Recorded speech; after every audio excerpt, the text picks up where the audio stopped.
এই পর্যন্তই সই, আজ যাবে না। কইতেছে কক্সবাজার যাব। হ্যাঁ হ্যাঁ, এডিট করে ইউটিউবার নাকি, ইউটিউবার নাকি জিম হইতাছে নাকি, স্টেডিয়াম হইতাছে নাকি? হে হে ওম ফো। চলো ভাই স্কিপ।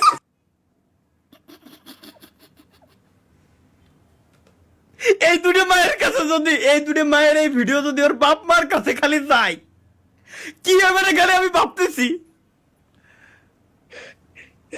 ভাই ওকে বাইনতে বাড়ানোর জন্য আমি বুঝছি, আমি গাইছি এখন থেকে ওমি টিভিতে লাইভ স্ট্রিমে যাব এবং একটা দড়ির দোকান দেবো, যাতে কোনো মায়ের যদি এরকম স্ট্রিমে আসে, দড়ি আমার কাছ থেকে কিনে ওর বাপ মা দড়ি দিয়ে ওই মায়ের দুটারে বাইনতে যাতে পাঠাতে পারে। ভাই সাথে চামড়ার বেল্ট ভাই, ভালো দেখতে হ্যাঁ, জমবে। সাথে সাথে চামড়া না, বেল্ট আমাদের আছে, এটাই খুলে দিয়ে দেবো, কোনো সমস্যা নেই, এগুলো বিক্রির জন্য। তাহলে আমার একটা ফার্মেসি দিয়ে দিন সাথে। আচ্ছা সে গেল ভাই, কিন্তু এই দুটো মায়ের যদি কোনোভাবে ওর বাপ মা খালি বোঝো যে এই যে দেখলো, আর আমার দোষ নাই ভাই, এটা ওপেন একটা প্লেসে আইছে, আমিও কিছু ওপেন প্লেসে দেখা গেছে, আমার কি দোষ?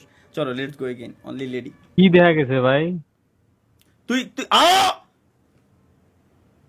পুরে ক্যান্সেল করে লাইছি, তুই কি দেখা গেলি খুশি? উল্টো পাল্টা কিছু বলিস না।